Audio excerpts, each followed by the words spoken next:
Para mí la Urbia-Zuzen es única, disfruto mucho, es una carrera espectacular. Aquí en el País Vasco es para mí por lo menos de las más bonitas.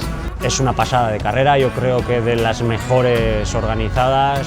Barro, porque estamos en el País Vasco y no hay otra cosa, pero muy bonito. Evidentemente es un carrerón, un circuito espectacular, una carrera muy dura y máximo nivel de corredores. Es una zona súper bonita, hay unos prados increíbles ahí arriba y correr por ahí es un lujo.